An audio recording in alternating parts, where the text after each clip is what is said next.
사사기 21장 25절 한 절 말씀 합독하겠습니다. 시작. 그때에 이스라엘의 왕이 없으므로 사람이 각기 자기의 소견에 옳은 대로 행하였더라. 아멘. 각자 자기 소견에 옳은 대로 행하였더라라는 제목으로 함께 은혜를 나누고자 합니다. 제가 말씀을 준비하면서 부제를 한 번 더 달았습니다. 기준을 잃은 시대에 말씀만이 방향이 됩니다라는 제목으로 부제를 달아서 함께 은혜를 나누고자 합니다. 한 청년이 있었습니다. 그런 인생을 어떻게 살아야 할지 늘 고민했습니다. 학교에서는 열심히 공부해라 라고 하고, 친구들은 야 인생은 한 번뿐인데 즐겁게 살아, 자유롭게 살아, 즐기면서 살아, 그렇게 이야기하고, 근데 세상은 보니 성공과 돈을 쫓아야 된다, 그렇게 계속해서 말하고 있어요. 하지만 정작 그의 마음은 점점 더 공허해졌습니다. 무엇이 옳은 길일까? 내가 따라야 할 진짜 방향은 어디에 있을까? 그는 답을 찾지 못한 채 방황하기 시작했습니다. 사사기 시대가 바로 그런 시대였습니다. 그때에 이스라엘의 왕이 없으므로 사람이 각기 자기 소견에 옳은 대로 행하였더라. 이 말씀처럼 그 당시 사람들은 자기 생각을 기준으로 살아갔습니다. 하지만 그 끝은 언제나 혼란이었고 고통뿐이었습니다. 하나님의 말씀을 기준으로 삼지 않고 자기 기준을 따라 살아다 보니 잘 될 것 같았는데, 평안일 것 같았는데, 나라도 그렇고 가정도 그렇고 신앙도 무너졌던 것이 바로 이 사사기의 시대에 우리에게 보여주고 있는 영적 교훈인 것입니다. 오늘 우리가 살아가는 이 시대도 크게 다르지 않습니다. 너만 옳다고 생각하면 돼, 네 마음 가는 대로 해 라는 말을 청년들도 또한 성인들도 흔히 말하면서 그런 말이 삶을 지배합니다. 젊은이들이 많이 하는 인스타그램이라든가 유튜브 속에 수많은 사람들이 이구동성으로 하는 말이 이거 하면 행복합니다, 이거 하면 성공합니다 하면서 방향을 제시합니다. 그렇게 수많은 사람들이 외치지만 그 길의 끝을 따라가다 보면 결국 만나는 것은 허무와 상처만 남게 되는 것입니다.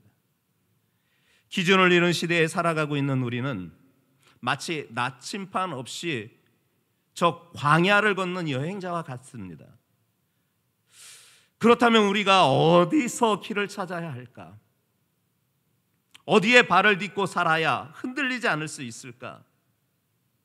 단연 하나님의 말씀입니다. 하나님의 말씀은 흔들리지 않는 기준이요 진리의 방향인 줄 믿습니다. 이 시대가 아무리 혼란스럽고 각자 자기 소견에 옳은 대로 행한다 할지라도 하나님의 말씀만 붙든다면 우리는 길을 잃지 않고 바른 방향으로 나아갈 줄 믿습니다. 그래서 오늘 우리는 이 사사기 말씀 마지막 결론 말씀을 통해서 기준을 잃은 시대 속에서 하나님의 말씀만이 우리의 삶의 참된 방향을 주고 계시다라는 이 사실을 함께 살펴보려고 합니다. 첫 번째 우리가 들려줄 수 있는 말씀은 무엇이냐?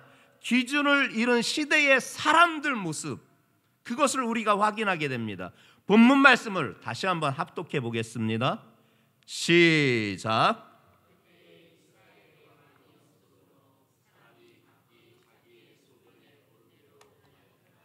그래요. 사사기 시대의 사람들의 삶을 한번 상상해 보세요. 누군가는 그렇게 말합니다. 내가 옳다, 이렇게 해도 된다, 그렇게 말하는 사람들. 또 다른 사람은 네가 원하는 대로 해, 네가 원하는 대로 하는 것이 행복이야, 이렇게 말하는 사람들이 천지 빽깔이었습니다. 이럴 때 한번 웃어주시면 안 됩니까?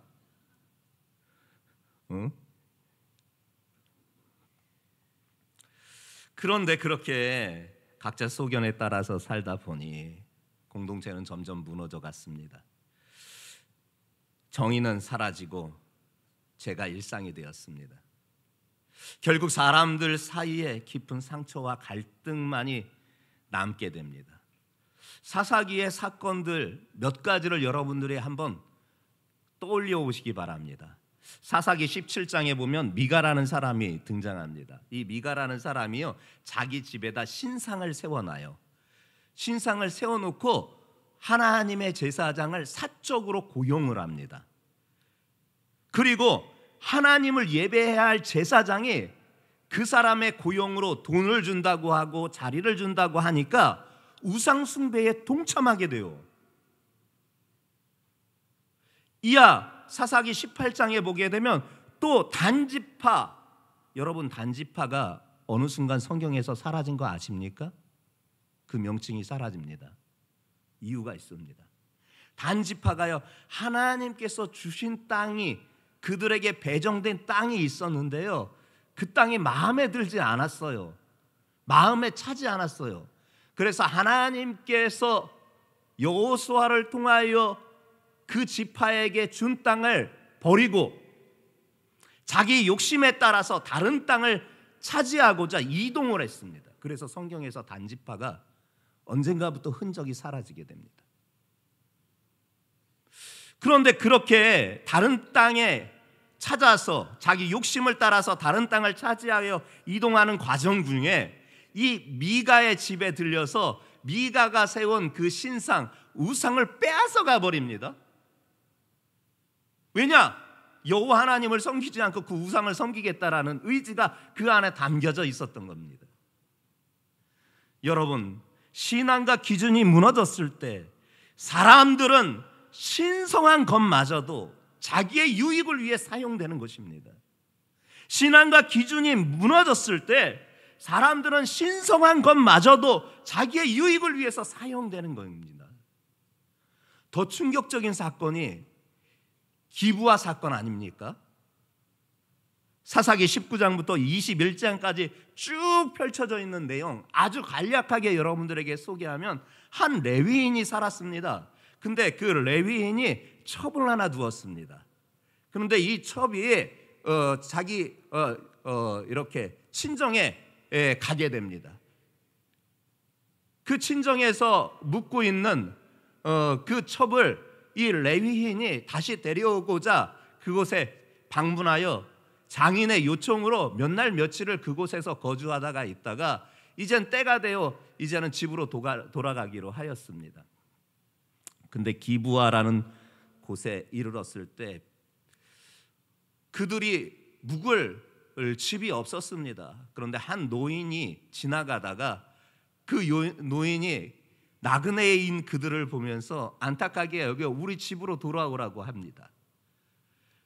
그래서 그 집에서 하루를 묵기로 합니다. 그런데 하필 그 지역 기브아에 사는 불량배들이 그 집에 찾아옵니다. 그러면서 네 집에 들어간 그놈 내놓으라고 합니다. 그와 관계하겠다. 지금 무슨 말이냐? 그 남자와 동성연애 할 거니까, 욕보일 거니까 그 남자 내놔라. 불량배들이 그러는 거예요. 이 집에 초청한 노인이 그럴 수 없다, 그러면 안 된다, 너희들 그렇게 하면 큰일 난다, 그렇게 하여서 내 딸이 있고 이 사람의 첩이 있으니 이 두 사람을 줄 테니 너희들이 원하는 대로 해라. 그런데 안 된다라는 거예요. 그놈 내놓으라는 거예요. 그놈 욕보이겠다고 하다가 결국 이 레위인의 첩을 그들이 끌고 가면서 집단 성폭행을 하고 그 자리에서 이 여인이 죽게 됩니다. 다음 날 아침 일어나 보니 험한 꼴을 하고 그 집의 문고리에 손을 얹은 채 아무 힘도 없고 호흡도 하지 않은 채 싸늘한 죽음으로 그 여인을 목격하게 됩니다. 이 레위인이 너무 화가 나가지고 그 여인을 자기가 타고 나귀에다 싣고 나서 어느 장소에 가서 그 시신을 순괴합니다. 12덩이로 토막을 냅니다.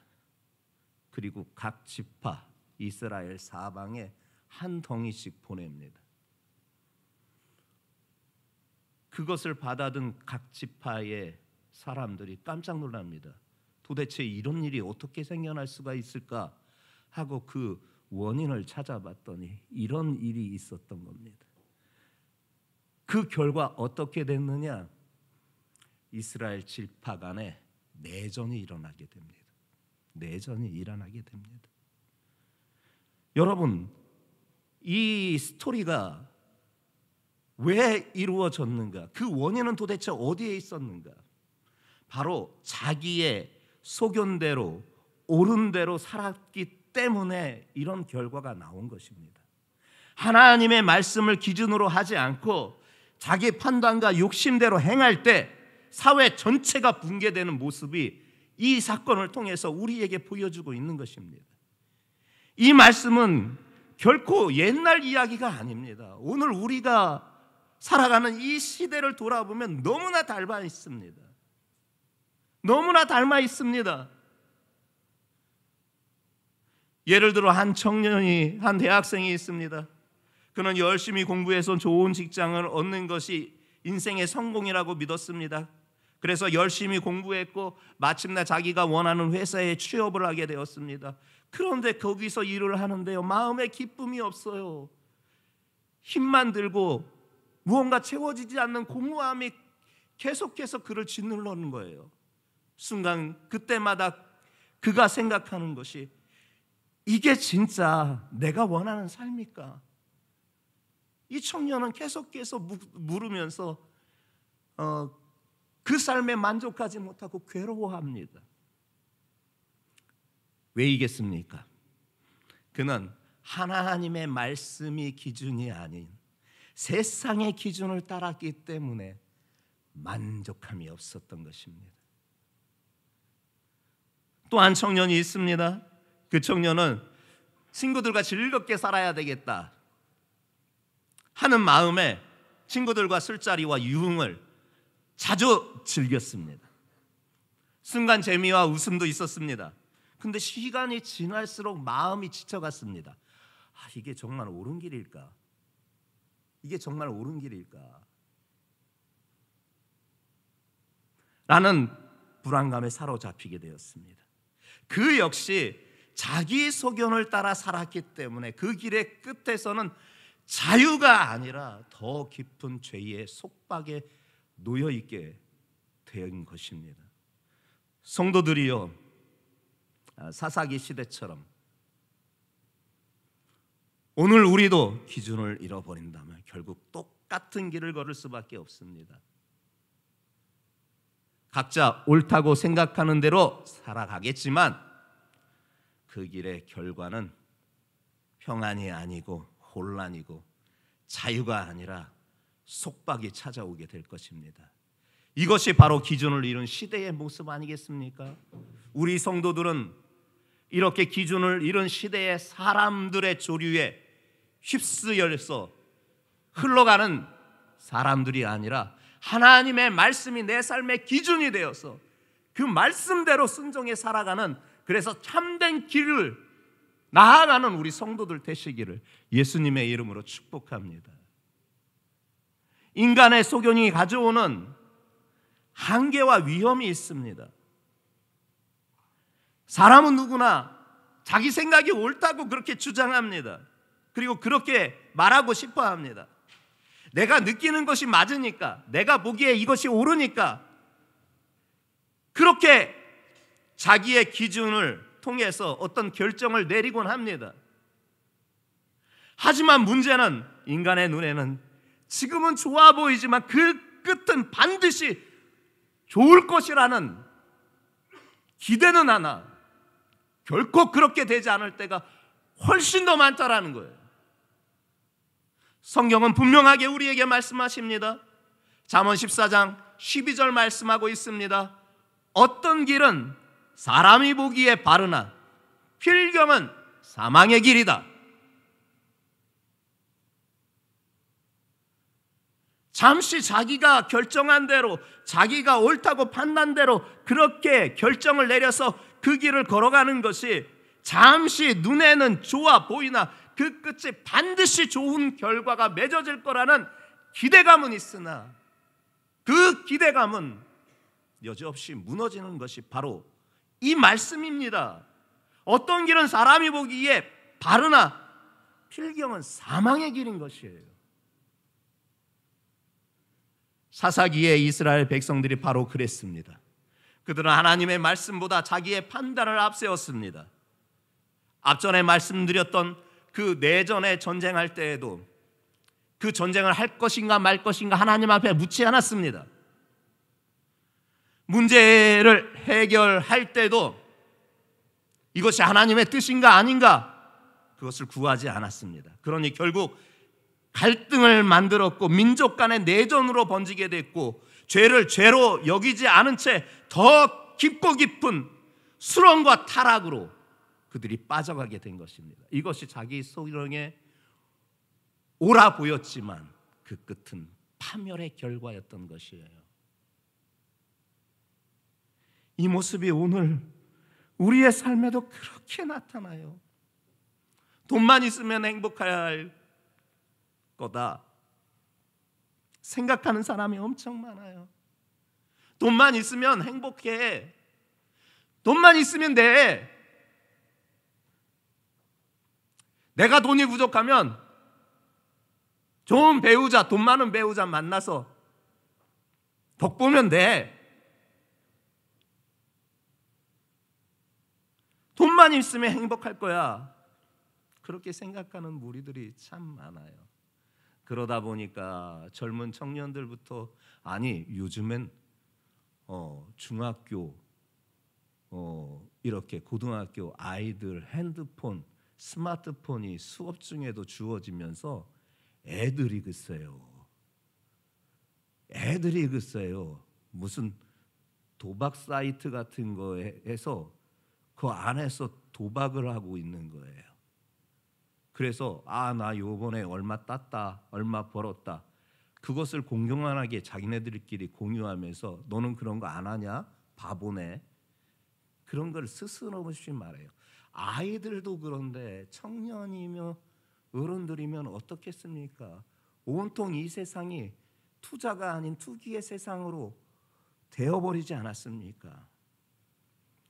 수많은 수익을 낼 수 있다는 유혹 가운데에서 그렇게 잠시는 수익을 얻을 수 있으나 결국 그 모든 것의 끝은 빚으로 남게 되지 않습니까? 한 청년도 그 같은 것을 경험하면서 이렇게 말합니다. 내 생각에는 옳아 보였는데 왜 이렇게 되었을까?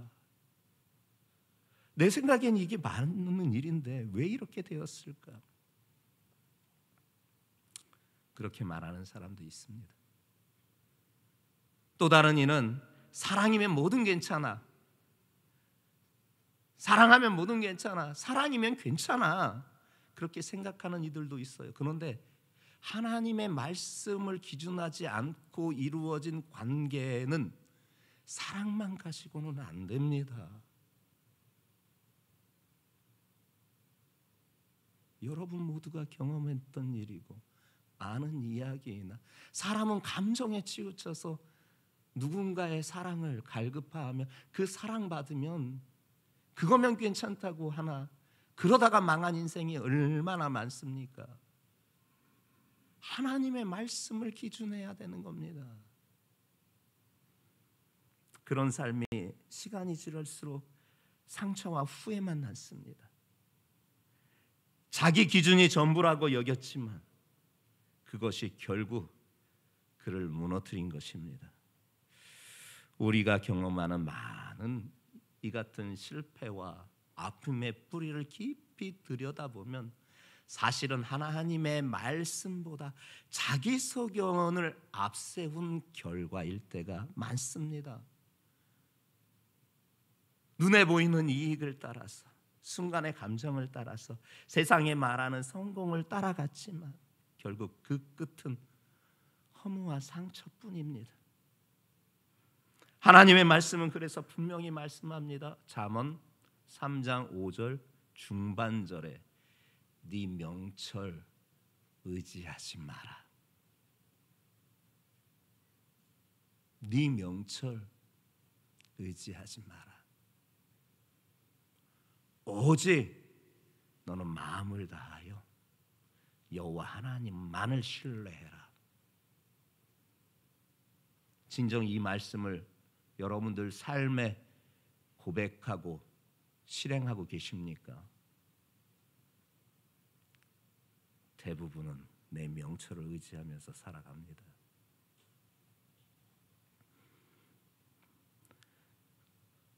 인간의 생각은요 제한적이고 그렇게 불완전하며 죄에 오염되었기 때문에 안전한 기준이 될 수가 없습니다.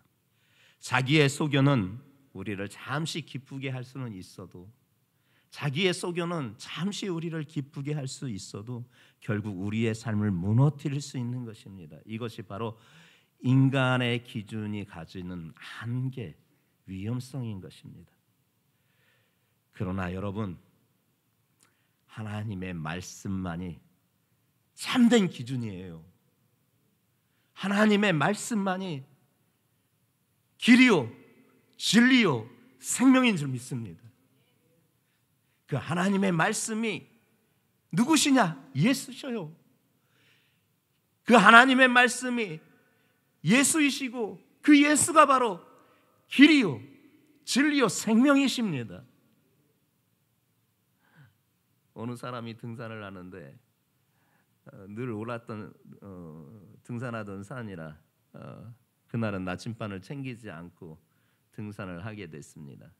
하면서 동행자와 함께 야 내가 가는 길이 길이야. 내가 가는 대로만 가면 그 길이 맞아. 하면서 그 사람을 인도하면서 늘 있었던 등산로가 아닌 그 등산로에서 이탈하여서 다른 길을 가서 우리 오늘은 다른 길을 한번 개척해 보자 하면서 다른 길을 가는 거예요. 따라서 처음에는 괜찮아 보였어요. 근데 시간이 지나면서 방향을 잃어버리고 말았어요. 어디가 어디인지 모르겠어요. 완전히 길을 잃어버렸어요. 순간 날도 어두워져서 두려움이 그들을 찾아오게 됩니다. 그때 핸드폰을 눌러서 119에게 구조 요청을 합니다. 통신조회에서 우리의 위치 확인을 좀 하여 주셔서 우리를 구출해달라고 요청을 합니다. 그 신호를 따라서 헬리콥터를 타고 그들을 구출하고자 그곳에 이르렀더니 전혀 길과는 상관없는 그런 곳에 그들이 마치 난파선처럼 난파되어 있는 것처럼 그렇게 있는 거예요. 이제 살았다 하면서 이 소방대원에게 그 사람이 말하기를 내가 옳다고 생각한 길이 결국 잘못된 길이었습니다. 나침반만 있었으면 이렇게 헤매지 않았을 텐데 내가 큰 실수했습니다. 그렇게 이야기하는 거예요. 여러분, 우리 인생도 그렇습니다. 자기 소견의 의지가 자기 소견에 옳은 대로 길을 가면은 길을 잃을 수밖에 없어요. 그런데 하나님의 말씀은요, 우리 길을 비추는 등불이에요. 우리의 발걸음을 안전하게 안내하고 인도하는 나침판이에요. 그 말씀이 어디에 있습니까? 시편 119편 105절이 그 말씀 아닙니까? 시편 119편 105절 주의 말씀은 내 발의 등이요 내 길의 빛이니이다. 하나님의 말씀이 내 발의 등이고 내 길의 빛이라는 것입니다. 하나님의 말씀은 우리의 길을 비추는 등불이고 우리의 발걸음을 안전하게 인도하는 나침판인 거예요. 하나님의 말씀은 시대와 방향을 초월하여 언제나 변하지 않는 기준인 줄 믿으시기 바랍니다.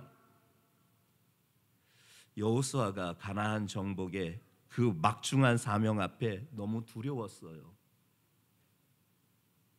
그 사명의 무게감이 얼마나 컸는지 그가 두려워 떨고 있었습니다. 그때 하나님께서 그에게 직접 현현하여서 그에게 말씀하십니다. 여호수아 1장 8절입니다. 이 율법책을 네 입에서 떠나지 말게 하여 주야로 그것을 묵상하여 그 안에 기록된 대로 다 지켜 행하라. 그리하면 네 길이 평탄하게 될 것이며 네가 형통하리라. 하나님이 직접 이 막중한 사명에 두려워 떨고 있는 이 여호수아를 찾아오셔서 직접 그분께서 말씀하신 것입니다. 이 율법책, 즉 하나님의 말씀을 내 입에서 떠나게 하지 말며 그 하나님의 말씀을 주야로 묵상하고 그 안에 기록된 것을 다 지켜 행해라. 그리하면 네 길이 평탄하게 되며 네가 형통하리라. 믿으십니까?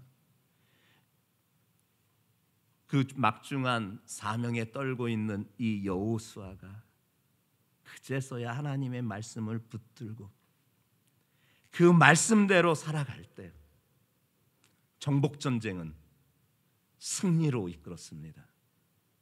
근데 반대의 인물도 있어요. 사울왕이에요. 이 사울왕은 하나님의 말씀을 무시했어요. 그리고 자기가 판단해 옳은 대로 행동을 했어요. 자기가 생각한 대로 행동을 했어요. 하나님의 말씀을 무시하고 자기의 생각과 자기의 기준을 따라서 그것을 실행으로 옮겼어요. 잘한 결정이라고 생각했지요. 특히 아말렉 같은 하나님께서 명령하신 그 전쟁에서의 일화도 마찬가지입니다. 잘한 결정이라 본인은 생각했을 것입니다. 자기가 생각하고 자기가 했던 행동이 잘한 결정으로 생각했을 것입니다. 근데 하나님의 말씀을 무시했던 것이 아니겠습니까?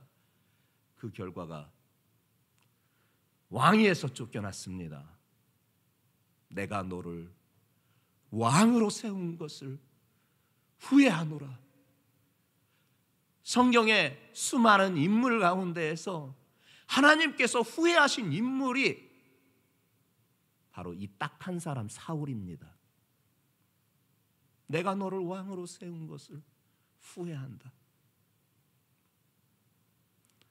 여러분, 하나님의 말씀을 무시하고 각자 자기의 소견대로 그것이 옳다고 여기면서 그 기준에 따라 살아가는 사람은, 성도는 하나님이 내가 너 자녀 삼고 백성 삼은 게 후회된다 하실까 봐 두려운 마음이 여러분들 안에 늘 있어야 하는 것입니다. 여러분, 이 진리 앞에 우리가 늘 온전히 서 있기를 바랍니다. 오직 하나님의 말씀만이 우리의 발걸음을 바로 세우고 흔들리는 시대 속에서도 방향을 분명히 알려주고 있음을 믿으시기 바랍니다. 하나님의 말씀만이 우리를 바로 이끄는 거예요. 한 성도가 신학의 결단을 하여서 이제는 아침에 출근 전에 일상을 하기 전에 일어나서 하나님의 말씀 성경 한 장을 읽고 그 말씀을 잠시 묵상하고 그것을 삶에 적용해야 되겠다. 목사님이 그렇게 권면하시니 한번 그렇게 실행해 봐야 되겠다 하고 신앙의 결단을 하게 되었습니다. 처음에는 좋은 습관이라고 생각해서 그 좋은 습관을 몸에 배기게 하려고, 습관이 되게 하려고 무단히 노력했습니다. 그런데 놀라운 것이, 그렇게 신앙의 좋은 습관을 갖자 시간이 지날수록 그 삶에 놀라운 역사가 나타나는 거예요. 사회생활하면서 불안했던 그 마음에 하나님의 말씀을, 오전에 읽었던 그 말씀을 묵상하고 그 말씀을 붙잡고 하루를 살아갔더니 그 불안한 마음에 평안이 찾아오는 거예요. 때로는 갈피를 잡지 못하는 삶에 분명한 삶의 목적이 생기는 거예요. 그가 고백하는 바가 있습니다. 하나님의 말씀이 내 삶의 기준이 되자 저는 더 이상 흔들리지 않게 되었습니다.